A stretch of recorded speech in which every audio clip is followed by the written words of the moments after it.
11:59 on Radio Free America. This is Uncle Sam with music and the truth until dawn. Right now, I got a few words for some of our brothers and sisters in the occupied zone. The chair is against the walls. The chair is against the walls. John has a long mustache. John has a long mustache.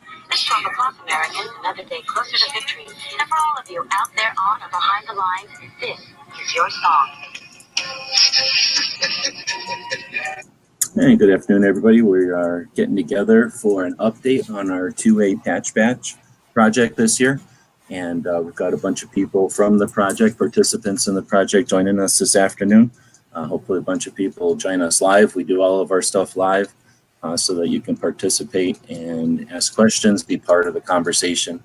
The 2A Patch Batch was a project, or is a project, it's still in the works, to bring patches, bring resources to Second Amendment organizations that are focused on our Second Amendment, not just guns, and to bring the crowdfunding concept to the people that participate and also the projects, and hopefully to let the industry know that this is a potential way to shift money around that can grow the industry. So there's all kinds of reasons to do this project. The gist of the project was to bring a bunch of people together to buy a set of patches. We brought 12 2A organizations together. We came up with patches and logos and stuff for the patches to be made. Then we had a bunch of participants purchase a set of all 12 patches for themselves, and in the process, they purchased more than 100 for each of the organizations. So the results of this whole thing is each of the 400 or so participants are going to come away with a set of the patches, all 12, actually 13. And then each of the organizations involved will get 100 patches free and clear that they can use for whatever they come up with to use as a resource for their project. And the ulterior motive to this whole thing is to bring the organizations together, to give them some experience with crowdfunding. Of course, the project itself we did on the Indiegogo platform is completely open to the participants, so they can see all the nuts and bolts, how it's done, so that they've got that as a skill set, a resource going forward. So altogether, we had 12 organizations. I'm going to introduce the people that aren't here today yet. Everybody's got a link, but not everybody can jump in the middle of a weekday like this. So of course we had the, trying to look for drawing a blank. So we got Skips Tactical, we had KD, we had Tony Simon, we had GunTube, trying to go from east to west. We have Charlie, Riding Shotgun with Charlie, got Liberty Doll and Guns and Gadgets, DC Project, Clover's jumping in, and then Every Second Matters. And I think the furthest west would have been Want to Talk America. And we invite everybody in to have conversations occasionally, and this one is an update. The patches are in the process of being made, and we've got a bunch of people joining us. So I've talked enough. Let's introduce everybody. We have Diana Mueller, what do you call, president, head, founder of the DC Project. One of those. For joining. We'll go back and let everybody kind of, you bet, thanks for being able to jump in. We'll go back and let everybody kind of talk about their projects in a bit here. I'll introduce everybody. Then we had, I think Charlie was the first one to jump in this afternoon, Riding Shotgun with Charlie. Thanks for joining. Thank you. And then we got Jared from Massachusetts jumping in. Thanks for joining. Thank you, my friend, all the way from the People's Republic. I should say Guns and Gadgets from Massachusetts. And Clover just jumped in from Texas. Thanks for joining in. Hey, thanks for the invite. All right, so I don't really need to be the host here, or everybody's has done this before.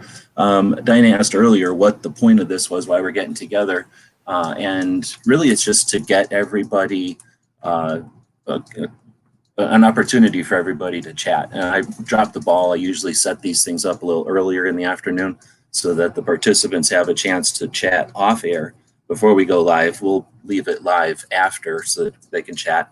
But to begin with, I think, as I kind of allude to, why don't we just introduce everybody's projects, and we'll start with Diana, if you would. Let us know what the DC Project's all about.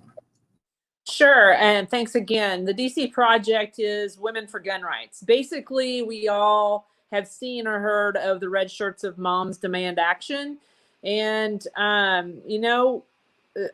don't see anybody really standing up to them and pushing back on them, and it's going to take women to do that. So about 5 years ago, we started kind of not with that in mind, but it started because I felt like the legislators needed to hear and see and be educated about what a gun owner looked like. I thought there was so much misinformation out there that, we weren't getting our due diligence in when it came to influence and in their space, and they were making such horrible decisions and voting on things and putting up things that affected us that I thought, basically you have to do something, doing something. So that's where the DC project started. But now when I testified in front of the House Judiciary Committee about this time last year on the assault weapons ban that they were trying to bring back up, the DC project, we knew the red shirts would be there, and we came up with,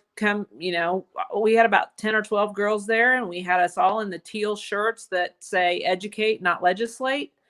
And so from there, we were like, okay, we really have to let the reins out here and let this thing grow and go back to the state level and do this at the state level and local levels and be a counter and start being a counter voice and a counter visual to the Red Shirts of Moms Demand Action.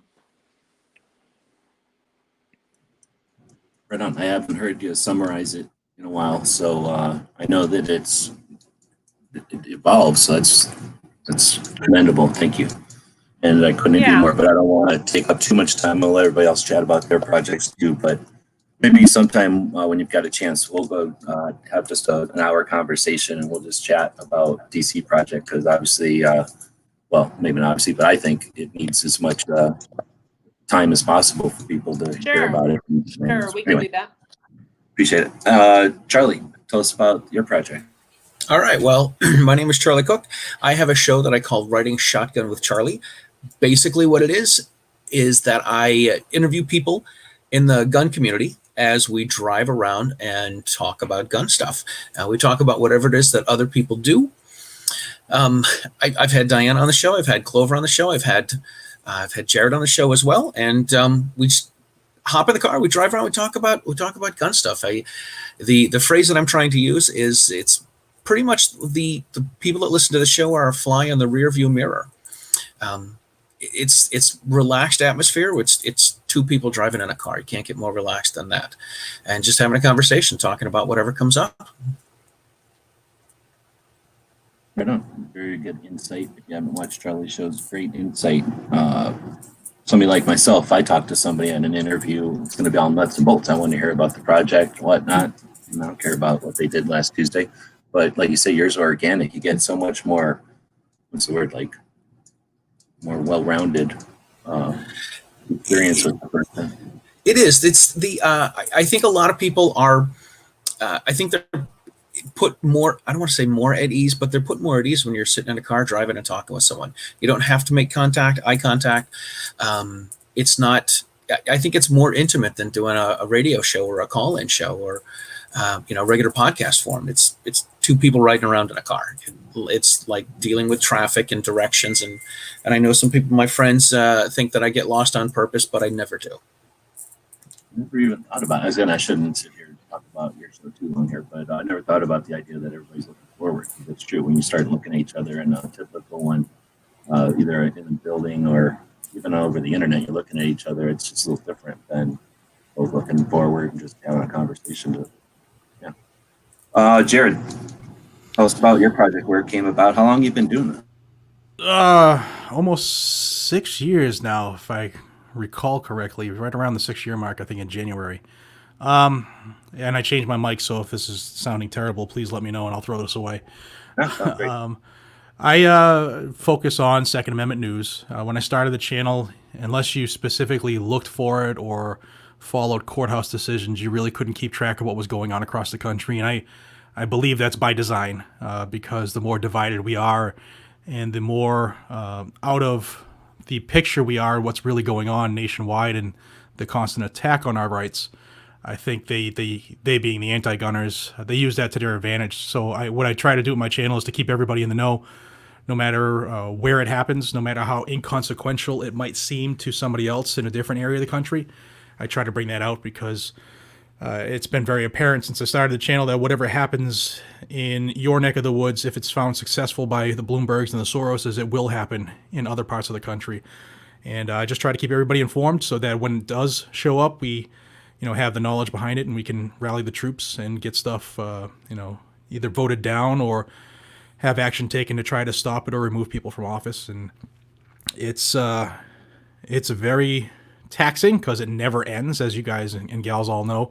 But I'm actually really really happy that Diana's here because DC Project's doing a hell of a job, and I think that the ladies out there are the most important factor to us in the fight for the Second Amendment. And couple that with the new 5 million people that we have since the COVID started and since the civil unrest started. We have a lot of people that have a great ability that they're not aware of in helping us right the wrong here. And I just hope that I can get the information.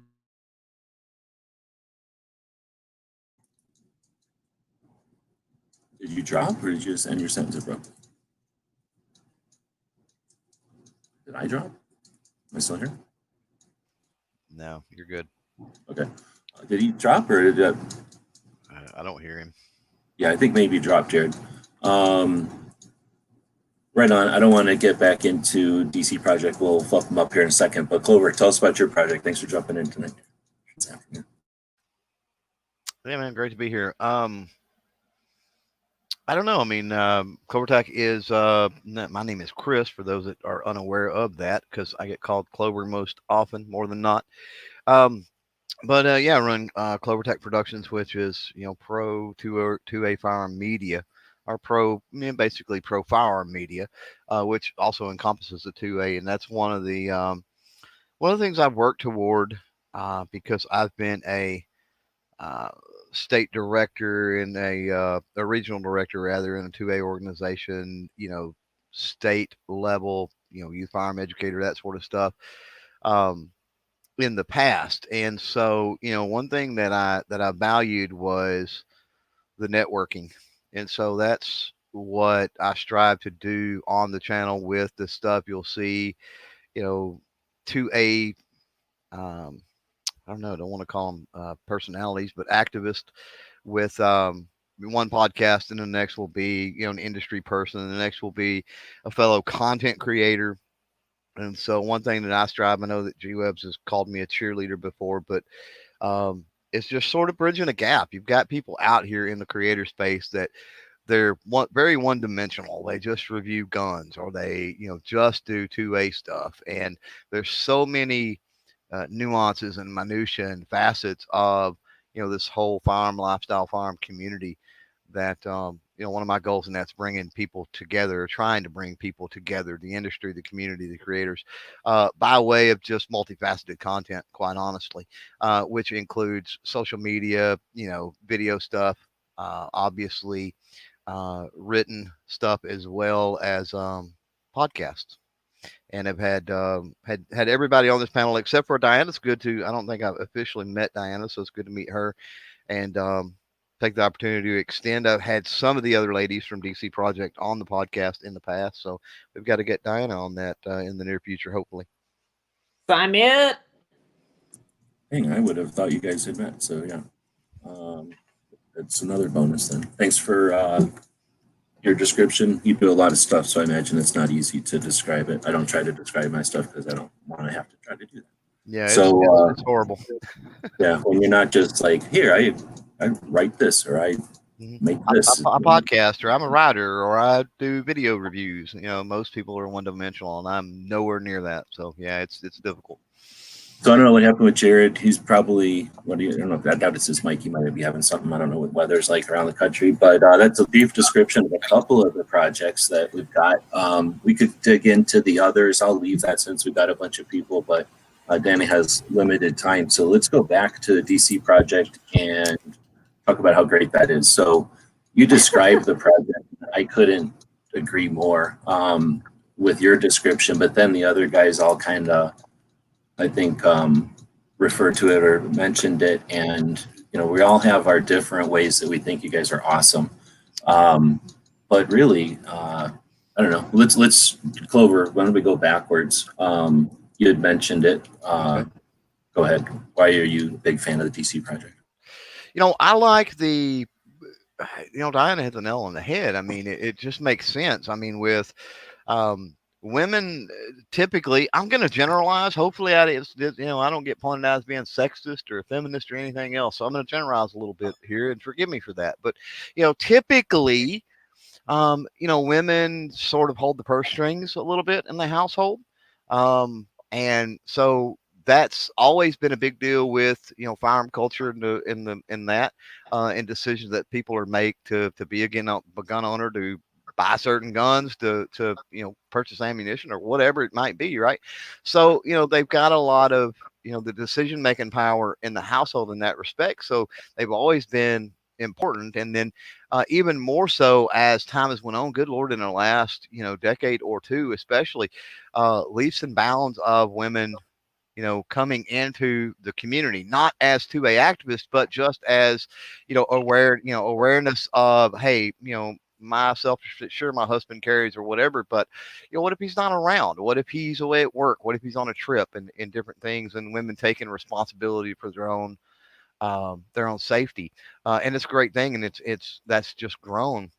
And I've seen it even in the youth shooting sports sector. I think that we're going to continue to see that trend, which is a great thing to see. And I'm sure Diana can speak to some of the young ladies out there, younger ladies, pardon me, that are out there in the DC project. And I know there's a lot of them.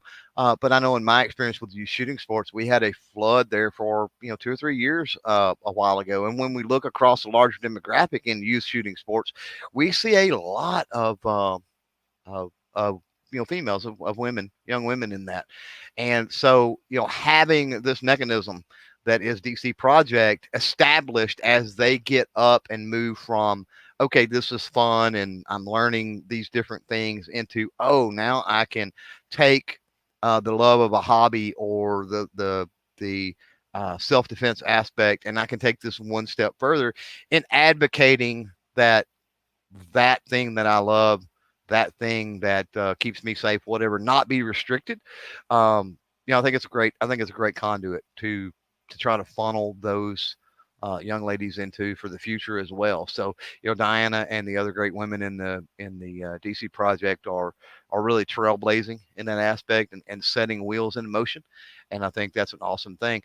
More recently, because we see how government works. The federal level has backed off for the most part for quite a few years, but we've seen the states become more emboldened. We've seen the anti firearm, anti 2A lobbying element. We've seen them realize that their big money can create more influence on a more local level, and that speaks to what I've hollered about all for my entire life, I believe, which is local elections are what you got to worry about. You need to worry about your city stuff, your county, your state, and to see the DC project move into a state realm, even a state as big as Texas. We really only have one, one pro 2A, lobbying element or whatever you want to call it, at least that's anywhere near effective here. And so, to see them move in that respects and take on more. These ladies are already doing a massive amount, and see them take on more because you get into so much more minutia and everything else on the state level. It really does get crazy. So that's my thoughts on it. Well, and I thank you guys for saying such nice things about it, and it really is encouraging. But like today, I just read a Black Lives Matter global announcement, and basically it said that $6.5 million is going to the local level, that you could apply for $500 or $500,000 grants to organize. That's all it is, to organize grassroots organization. I think it's all of this destruction. It's not like putting it back into the community. And the anti-gunners are exactly the same way. They keep pouring money into Everytown and Mom's Demand. And I'm sitting over here feeling like I'm feeling like I'm getting hit by a tsunami, trying to swim my way out of it. And so to hear your words of encouragement is amazing. And one of the things, we're sitting here looking at a election in a couple of months, and I am racking my brain as to figure out how to best utilize the women of the DC project. So I'm going to throw that out there to you guys. If you guys have any suggestions on what you would like to see us do or where you would see us go. I mean, I have specific states I know that need attention. So if we could go to 10 states, what would you like to see us do? How do you think we could be most effective? I love it. I'm going to leave that question so people can cook. Jared just got back on. He's having internet. But Jared, we just got challenged with the question to mansplain to the DC project, a rare opportunity, I'm sure. What 10 states? So you guys cook on that, but Charlie gets double credit because I was about to come to you and let you chat up the DC project for a second before I start chatting them up, and then we'll go back to talk about mansplaining to them how to do their job. I'm not going to tell them how to do their job. I was raised by a mother and 4 sisters. And this is probably part of all the issues I have in my life. But I love hanging out with women. And the DC Project gals are great gals to hang out with. Every single one of them is well spoken, and they know what they're talking about, and they're a lot of fun to be with. And I'm trying to get Miss every state in the car for an interview, for a show. Dinah's really got an amazing group of women that have so much going for them from all walks of life, from the women that are hunters, the women that are activists, the women that are speakers and authors and podcasters and bloggers. She's got them all together. The competitive shooters, the 3-gunners. She's got all these women together that are just a bunch of great gals to be around and don't have any issues going down to DC and talking with politicians. It's just awesome. We got a question in the midst of Charlie's accolades. Is that the right word? Do you guys the gals have a Patreon? Do we have a what? Okay, I was gonna say, you know what that even means. That's sort of geek speak, I guess, if you're not in the know. So Patreon is a platform that is not quite like a Kickstarter or an Indiegogo where you run a project as a crowdfunding, but instead you're more like a PBS or a subscription service to a magazine. So with Patreon, people become your patrons and they subscribe to your effort. And if that might be a creative effort, like a podcast or a cartoon or a book, and you're writing chapters each month or something, it might be other projects. So Patreon is a pretty established system for that. And they're wondering if you have an account over there. We do not. But I can look into that. We do have a website called dcproject.info, and it kind of explains, so it's a website. So, and there is a donation button there. So what does a Patreon subscription do for over a donation button? Good question. So it's more like a monthly thing. So somebody would come along and say, I'm gonna subscribe for $1 a month or $2 a month or $10 a month or whatever their increment is. The system allows you to interact with those people. So you can interact with the people at the different levels or tiers. Specifically, you can offer content or links. You can disseminate stuff to them. So it gives you an opportunity to have like a YouTube channel, as if you could talk to some YouTube subscribers differently than other YouTube subscribers. It gives you some, what's the word I'm looking for? It gives you some way to interaction. Yeah, it gives you interaction, but ways to interact with just certain levels of people, which is, I think, the most unique thing about it. Otherwise, it would be the same as just saying donate some money to PayPal each month. Right. But it gives you some services involved.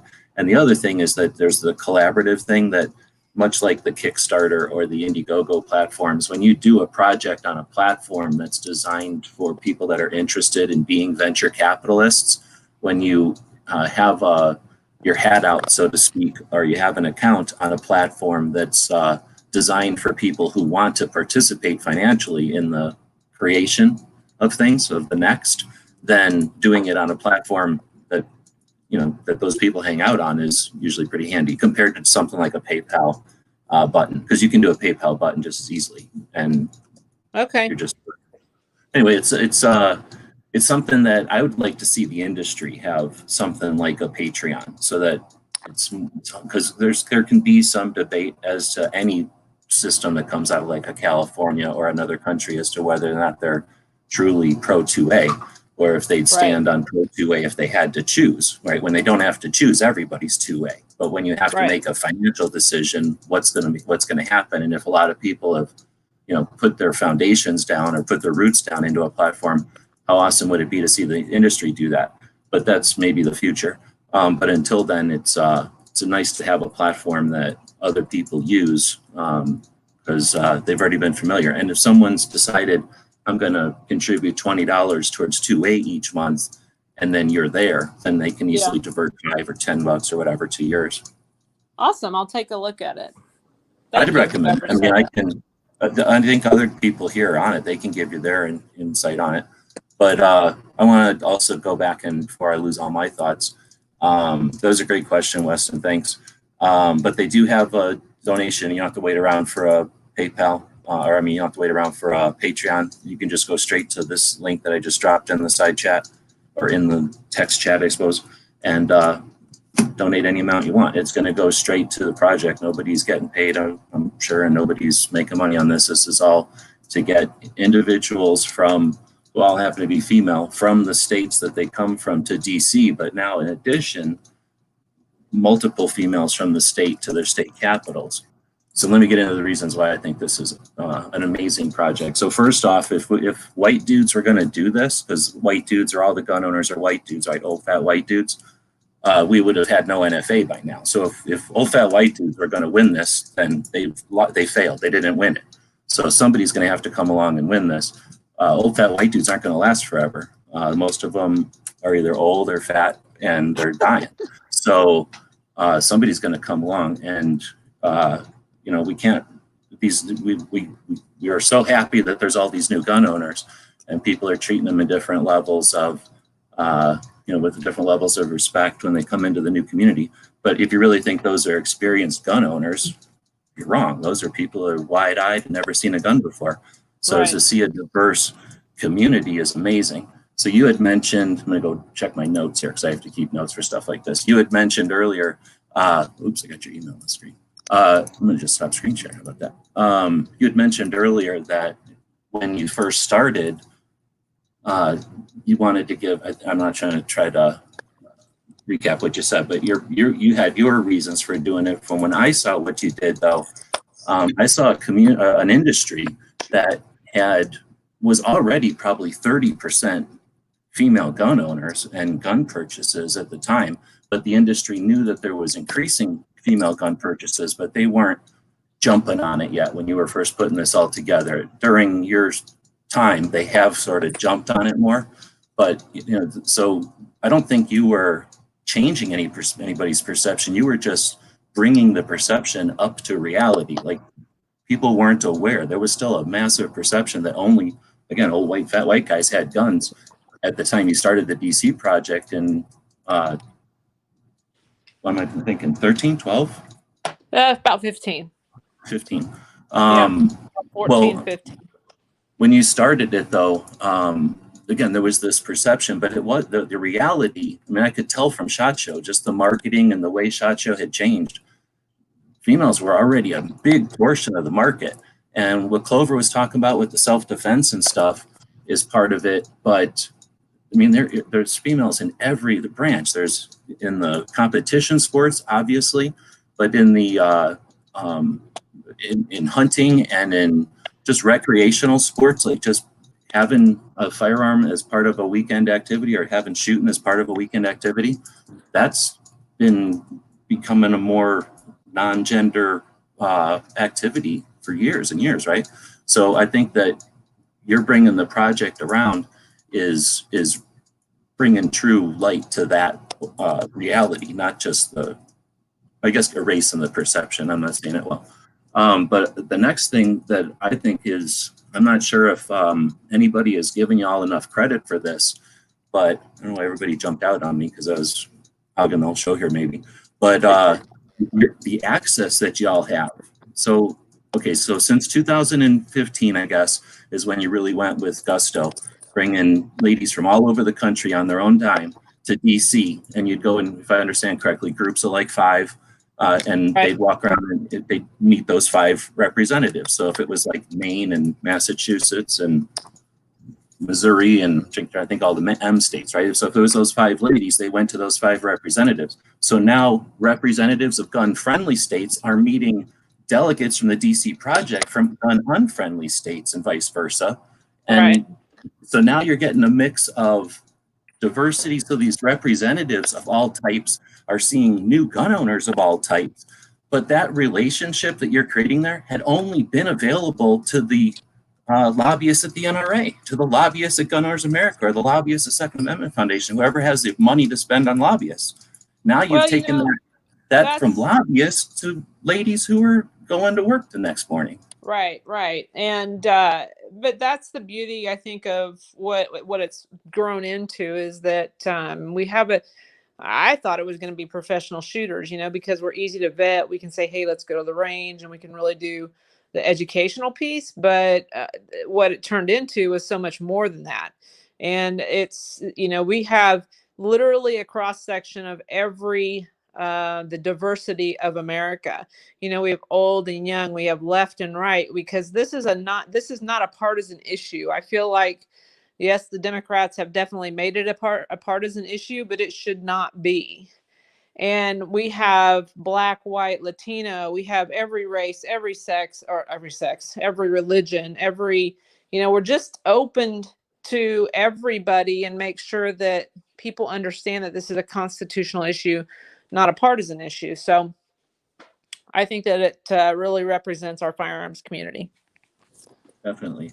And I'm going to say again, true diversity in just from I can't say that I know every delegate or anything, but just from my work of trying to organize the delegates for some of my projects recently, seeing all the different names, you got competition shooters, you got people that are like hunting, and then you've got people that just gun reviewers, that kind of thing, like whatever you call YouTubers, that kind of thing. So there's diversity in types of shooters too, and then age. I don't know if you mentioned age, but yeah, it's true diversity.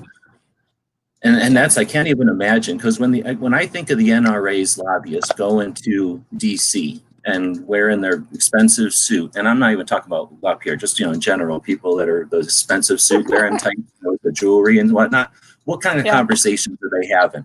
I'm sure it's not about like somebody just wants to be able to go out in their backyard and shoot their bump stock in like Kentucky or Tennessee or Utah, where that's not an issue.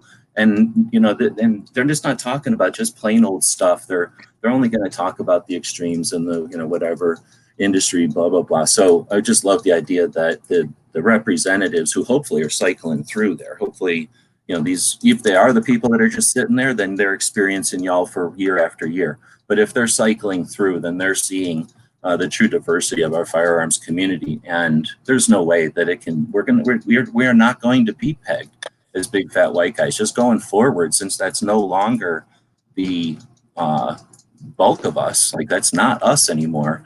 People are going to get pissed at that, and you're going to start seeing more representation of that, and that's what changes the future. I think that's where we see a different future, where we're not persecuted so much, because it's easy to persecute a bunch of weirdos who might just be Nazis or something weird, because who knows what they do at gun shows. Extremists. That makes it, using women to carry the message makes it a lot more difficult for them to attack us. I've always said that if there's going to be an open carry rally, that I should be the one with the AR on my back. I'm a retired police officer. I'm a female. I am here to tell you that Mom's Demand doesn't speak for me, and that I think gun rights are women's rights. So that kind of messaging, people don't, we're too busy just living our own lives. Conservatives are our own worst enemy, and that we just want to live and let live. And it seems like the antis really want to control how you live. So that's the same old narrative. I mean, that's true. That's the same old narrative that's been around for a while. But now what you're offering is an existing option, an existing, like a tested alternative.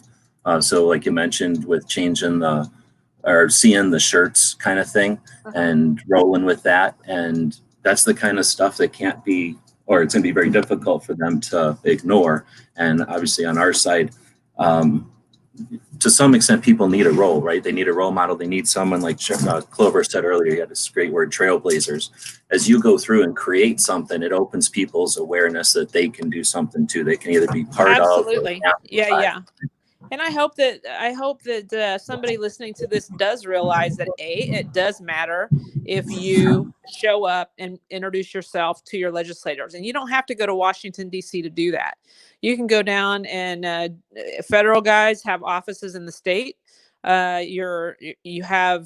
You have state representatives and state senators that are different, and they're going to be it's going to be easy to walk in and meet both of them at your state capitol.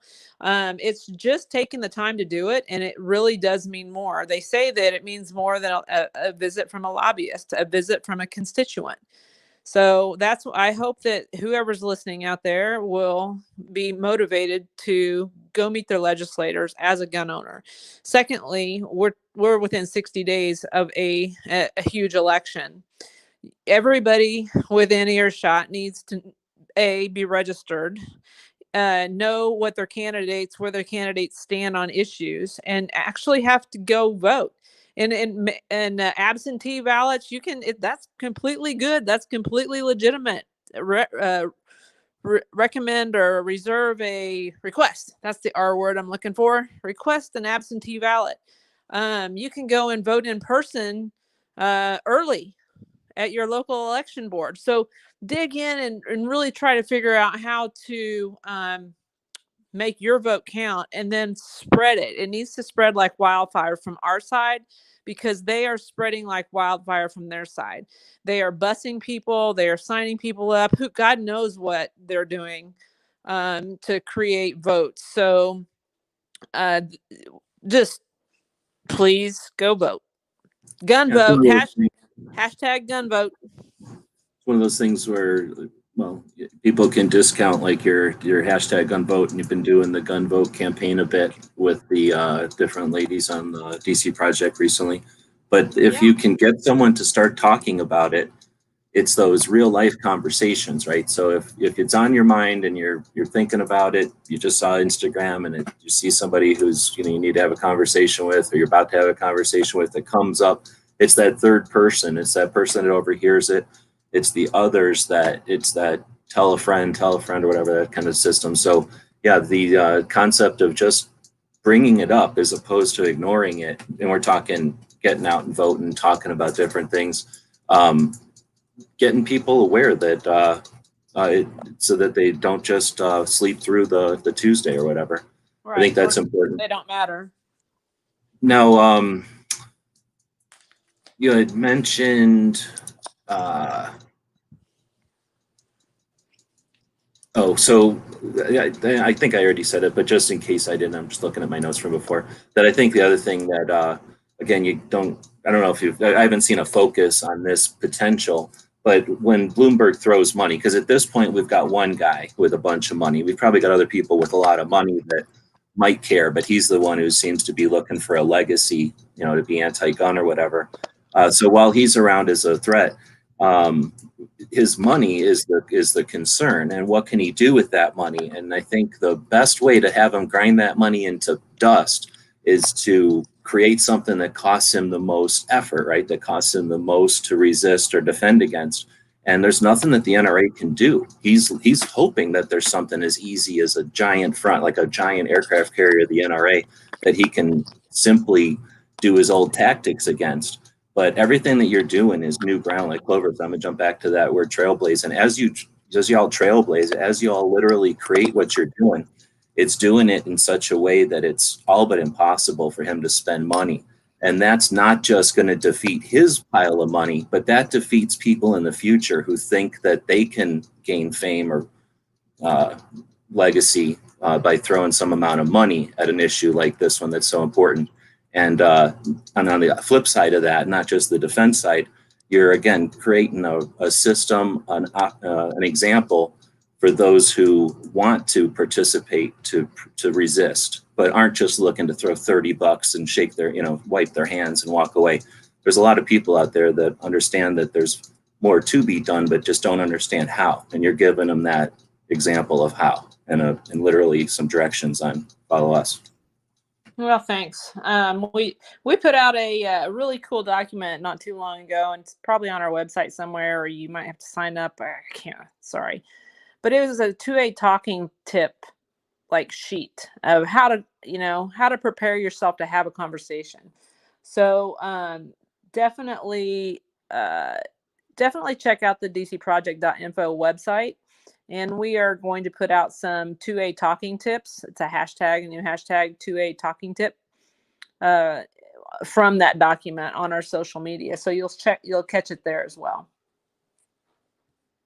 Right on. I just looked at the time and I realized that we've got you way over the allotted amount that you were going to spend tonight. So if you got to ditch out, I totally understand. But my people aren't here yet, so I'm still good. So.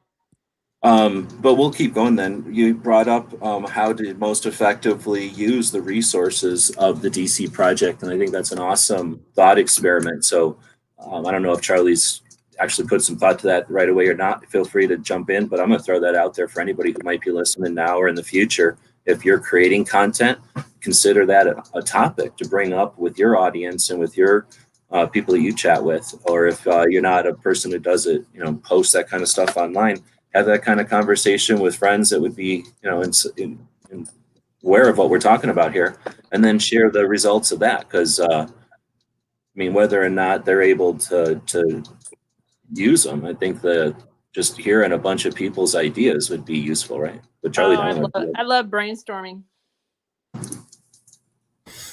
Yeah, getting together with other people to find out how they do things and what their approach is always a great idea.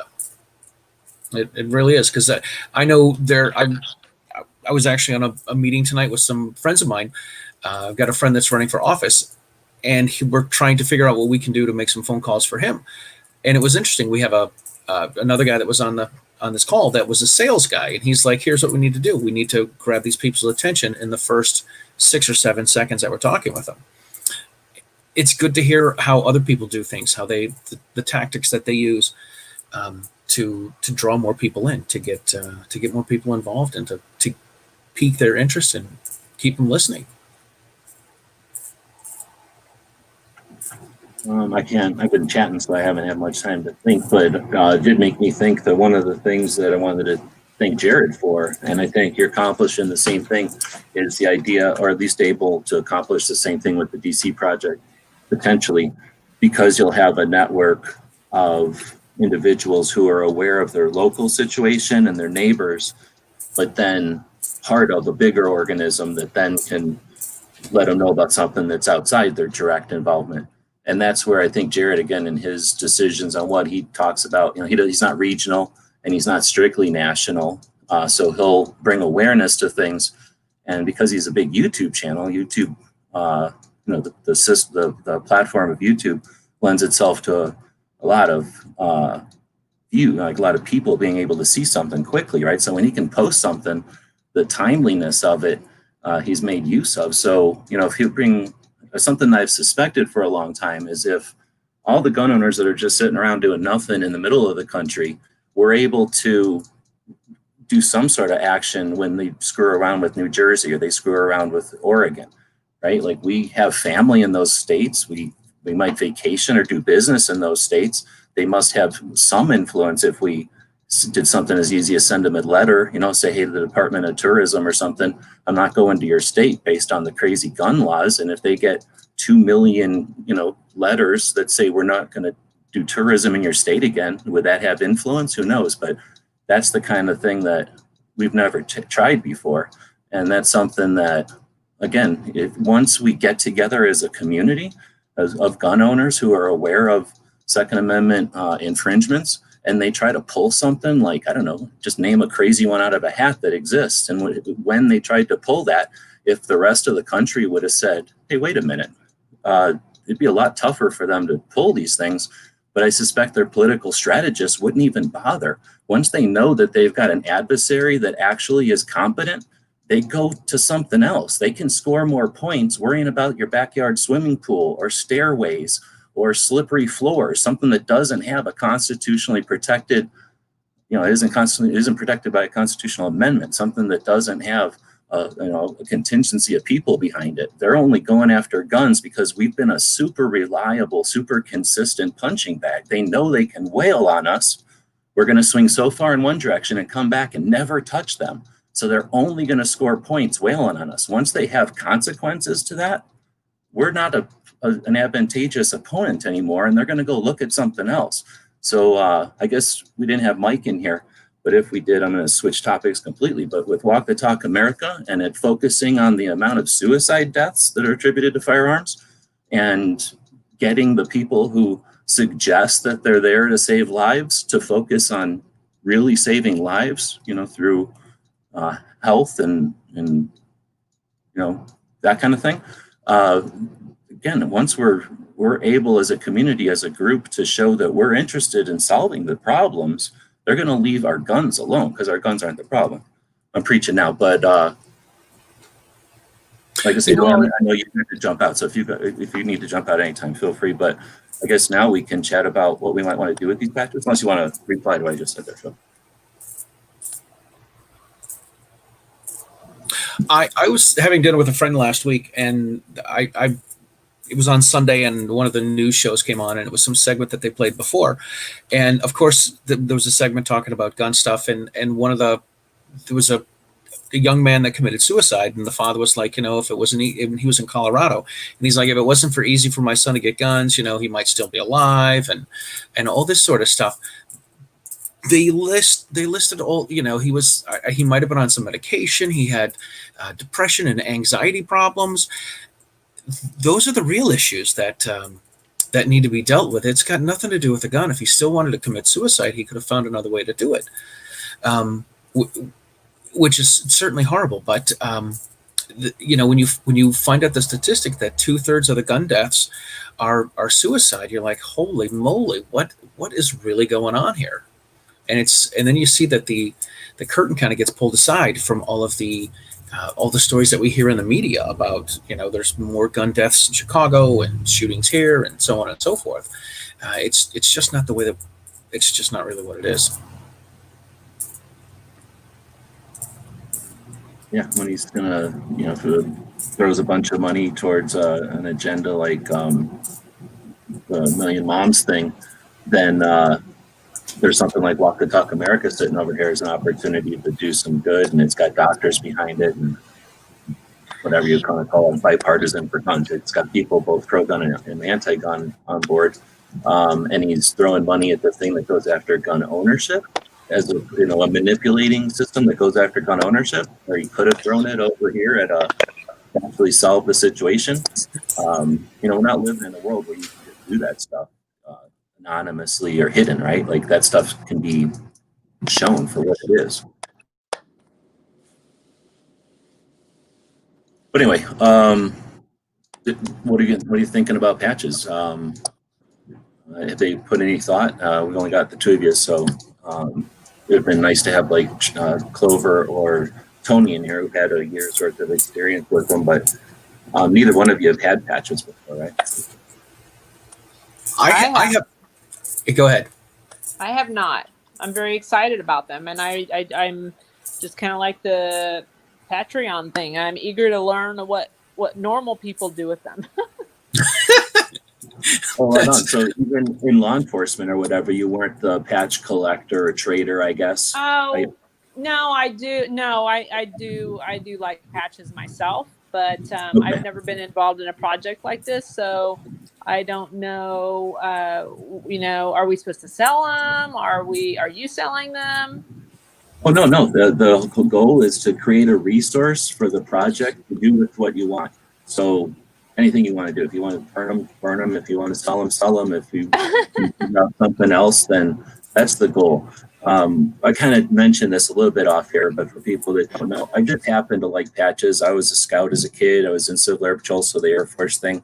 they use patches, and the Air Force, I think, is the first one to put Velcro on patches. Their air crews and stuff would move around, so they started putting Velcro on patches. So anyway, years later, get into the gun thing, start going to SHOT Show, and patches, logo patches, brand patches are kind of a thing. Shooters have always had patches on their jackets and stuff, so they just became a thing. And then if you know a guy named Milspec Monkey, he's got a company, and most of the morale patches that you've seen, or at least I should say, everyone's seen his patches. He started the whole thing, turning it into a kind of a morale thing. Of course, now that we've had things going on where soldiers are going overseas and have cameras a lot more than they used to, you know, and things are being sent back home and stuff. So now you've got patches, just became a kind of a thing in the last couple of 10 years or what. So anyway, I've always been interested in them. And so I made my first patch because I didn't like the ones that I'd seen for Arizona. The ones in Arizona, the flag of Arizona has 4 colors on it, and all the patches that we could find had the green or tan patches would just have 2 colors. So I just explored how to get some patches made in the true colors so that we could have a subdued patch that was more accurate. And once I figured out how to do it, I just kept doing it. It was a fun thing to do, and I started to do our own logo and then a couple other play things, and then some more flags and stuff, and I would put them online and sell them, and it was just an extra fun thing to do and a way to get morale up with the people that participated in our projects. But then I'm cheap, so I'm super cheap, so I didn't like going through a middleman, and if I was going to keep doing patches, I kept looking around for a better middleman, and I never found one. Eventually I got a hook up with the factory, so now I can go straight to this factory. I can get great prices. Thing is, I'm not in the patch game. I've got friends that sell patches for a living. It's just a thing that I personally have, you know, spent some time getting these contacts. And what am I going to do with them? So as I've mentioned, I really like the idea of getting the Second Amendment community together. I go to things like the Gun Rights Policy Conference, the 2A rally that we had in Virginia last year for the first time, or I should say Washington, D.C. You know, those kind of events, those get-togethers where people get to meet and have conversation, and that's where everything evolves. That's where the stuff gets created, and the ideas become reality, and that's how we change things. So getting people together is a big thing, and we get together on these live conversations basically daily. So this was a catalyst. This was an opportunity to get people together. So last year we started doing this. I got my contacts and tried to figure out how much it would cost to get so many patches from so many people, doing the crowdfunding thing as opposed to going to the industry. I guess we probably could have just gone to industry and said, hey, DC Project is awesome. Charlie is awesome. You know, all these different people are awesome. Give us $1,000. Give us $1,000. How long would it have taken me to raise $20,000? I mean, me personally, I don't know, but I'm sure I could have found somebody that could have raised $20,000 in an afternoon. That's not a lot of money to the industry.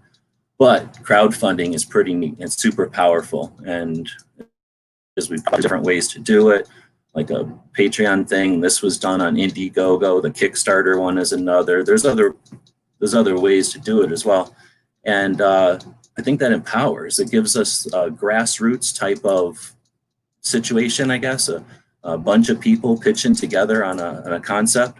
Now, I'm sure some of those people just said, "This is an opportunity to get, you know, however many 13 patches for $50, which I guess is a good deal economically." But I think more of those people wanted to see these projects succeed. And just when you do the math, and I didn't do it well, I probably lost a couple of bucks in this whole thing, but that doesn't matter. When you do the math, you get a bunch of people together, we're able to buy a heck of a lot more patches in bulk than it would take to just give all the backers patches. And that's what we did. So the idea was kind of formed out of nowhere last year. It was a success because I have not done my taxes from last year, basically. So I don't know if it was a success or not. So I decided to do it again this year. And the DC project, again, I mean, we've been chatting about it all night. I can't think of something that's more, I don't want to say necessary, but more welcome to our community, right? Probably necessary. But again, to give you all some resources, to give you something that if you sold it, it's a couple of $1,000, I guess. But hopefully you can use it for something else, and that can just create some esprit de corps, give you some camaraderie. I don't know. Give it to the representatives. I don't know. You know, you can explore it. And we're gonna sell them for $6.5 million. There you go. Well, $100 a patch. That is the deal. $100 patch. That would be quite a few tens of thousands of dollars. And I don't know, but the thing is, who knows? You've got a unique project, so hopefully gives you just a resource. You know, Charlie's got something that he's got experience with and plans, you know, I guess potential for, you know, what you'd like to do. So I don't have yours in here. This is a picture I'm showing on the screen, a picture of the pile. They're sending us the first batch of them. Oh, cool. I don't remember if he said they already sent or they're about to send, but whatever, he sent me this picture, they were about to send these. And we got the DC project ones, we got the Every Second Matters in there. The Walk the Talk Americas, some other ones that are hidden, so you can't see them. But I don't have Charlie's in here yet. I don't know if they haven't. Well, I think we got video of yours, so they must have been making them, but I'm not really sure. You sent me the video of them being made, which I think is it's so cool to see it happen, you know. And I, shared the snot out of it on my social media. It's really cool, really cool. I'm not sure why they didn't send me the DC ones, but obviously they're done already. But I don't try to keep track of what they're doing. Maybe they do things backwards. Well, this is good and timely too, because we have our biggest fundraiser on Halloween weekend this year. It's a team match. If anybody wants to play 3-gun or come out and come to our banquet the night before, it's going to be a blast because it's going to be a costume party. It's going to be a fundraiser. And then we get to do 2 days of shooting a 2-man team 3-gun match, which is amazing outside of Austin, Texas. So if anybody needs information on that, they can go to dcproject.info, or if they have like things that they want to donate, for us to turn into money to get to that $6.5 million. Actually, Moms Demand Action has a $36 million budget. So BLM has got nothing right now. Wow. Yeah. But yeah, dcproject.info/match is it talks about the match, and you can register. There's a register link, there's a sponsor link, and we would love to see anybody come out and just have a good time with us too. You have so many people that are so much fun to hang out with, and I mean, really, I went to the event last year in DC when you guys all got together, and it was just so much fun to hang out and talk with all these women that are out there kicking tail. Thank you. Well, if you're going to have everybody in one place, there's always potential for that opportunity, right? Like that's not something you get. Well, you get to do it, I guess, more occasionally when it's not a weird year, because you guys actually meet up. But since you have the opportunity for everybody to meet up, I think these are going to be large enough that somebody could sign one with a Sharpie or something like that. And there might be some potential for, again, you got enough. You're going to have a bunch, so you can maybe do more. And you're probably going to be able to do more than one strategy with them. But potentially have something where people bid or purchase or something, and then I don't know if something has to be done live or not, but something could be done where, maybe I don't know, maybe something where maybe people shoot a patch or something if it's going to be a shooting event, and then you get one that's been shot by all the delegates that you signed up for or something. Cool. That's a cool idea. Nice. Anyway, so yeah, hopefully have some fun playing with it. It won't be, like I say, these are the first ones coming in the mail. I don't have enough money, honestly, to send them out as they come in, because that would be multiple shipping charges. So I'll have to kind of collect them here in Tucson until they all show up, and then everybody will get them.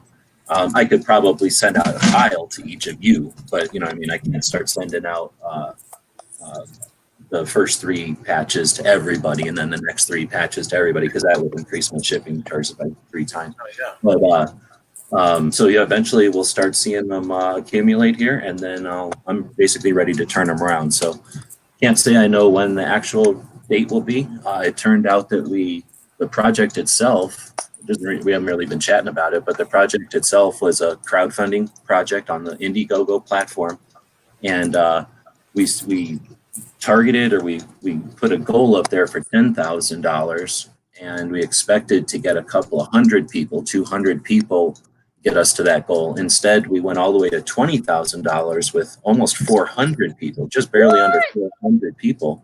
So what that means is I'm sending out 400 packages, and anyway, so it's going to be a little bit more quantity than I expected, but like I say, we've done this before, so it'll just take a little bit more time to put it all together. But then once those are all shipped out, everybody, I usually wait until they're all, I don't want to guess, but they say count the chickens for their hatch order. So I send out all the stuff to backers first, and then whatever's left over gets sent out to everybody. So y'all will get a package at some point here, maybe in a couple of weeks, with a couple hundred patches in it. And Diana's will be a giant box, though. Those are not small. So, and then, yeah, do them as you please. So we just hit the hour mark. I just saw the thing flash by. We're not trying to do a marathon. The goal is to update everybody on this. This was the first set of patches being shipped out, so we could potentially do a couple of more of these before everything even gets shipped out.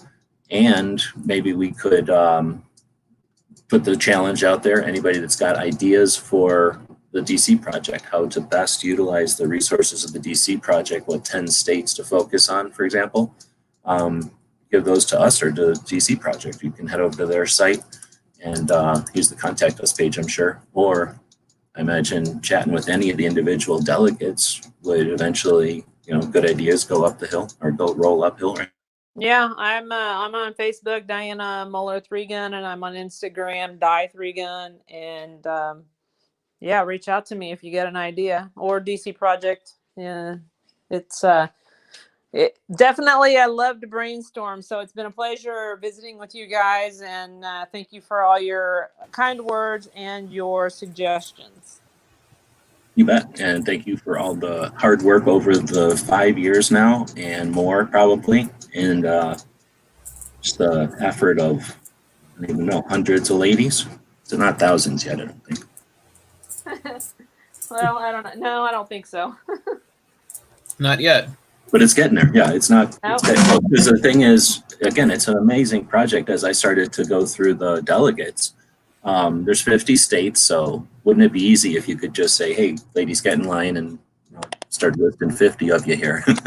But, things happen, life changes and stuff. So I'm thinking a couple of them, one of the reasons I wanted to get with you on that is because a couple of them, the first name's the same, but then the last name changes. And I'm guessing, I bet you there's a chance somebody got married in this whole thing. So the same person, but different names maybe or something like that. Yeah. All right. Well, let's do that. So again, thanks for all the effort there. Charlie, thanks for jumping in. Happy to, man. I'm glad to do this. It's always good to talk to you guys. Good talking to you, Charlie. All right. We'll talk to you soon. All right. Bye-bye. Bye. And for the people that ain't here, we have Tony Simon didn't jump in tonight doing something, but he's been a participant in the Patch Batch for 2 years now. Clover was in here earlier, also in for 2 years. Got GunTube is in it for the second year. Everybody else this year is new. So in addition to Charlie and the DC project, we have Walk the Talk America. Mike's been on a couple of times chatting with us about that project. They're constantly doing good things. It's amazing what he's able to do with that in a short time.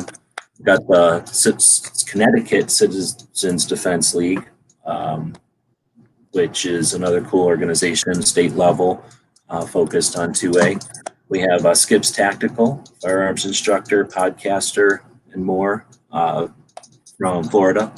Got Guns and Gadgets. He was in here earlier. He's had bad internet. He was texting everybody, letting us know that his internet was working against him tonight. But again, doing amazing things on YouTube with just a focus on 2A. None of the other hype. I guess he sells coffee once in a while or talks about a gun he likes, but for the most part, focused on the stuff that matters and keeping people aware of what's going on in these other states. As soon as the community figures out that we don't have to only worry about what's happening in our state and our neighbor states, that once we get together and shift our weight whenever it's necessary with the help of folks like that, then we're going to be a contender we're going to be a thing to contend with. Anyway, they got Liberty Doll. She wasn't able to jump in. She's in the middle of moving. Did I already mention? I don't think I mentioned KD. No other choice, but aiming for the truth, doing all kinds of awesome stuff. You should watch his posts. Very interesting and inspirational posts coming out of Georgia. He just moved. And I guess Every Second Matters is the last one. This will be a blue patch. I think it's our 8th generation of Every Second Matters patch. So a couple of surprises there. There's surprises for people on this panel. There's surprises for the people that are out there. You don't know what your 13th patch is going to be, and there's all kinds of things happening on top of that even. So with that, we'll end it. We'll say thanks to the 400 or so people that participated in this project, made it happen, and thanks to those who show up as part of these live conversations. If you're showing up after the fact, check out some of the links that we dropped earlier in the side chat, or just head over to the campaign itself, and there's links to all 12 of the projects, so you can check them out. And if you want to participate in any of them, most of them have Patreons, so you can subscribe to them on a monthly thing. Let them have the resources to grow and start to think about a future development instead of just treading water. Or think of a PayPal payment or something like that. Most people have a PayPal. If they don't already have something on their website, like a button, you can ask them and just throw them a couple of bucks. I can't tell you, I wish I could, but I get quite a few PayPal people, a couple of people that just don't like the other platforms or for whatever reason. A couple of people, one guy stayed in his driveway one time. He just gives me 20 bucks randomly here and there. Just a friend, right? So that kind of stuff keeps us going. So thanks for that, and we'll be back to pick up later.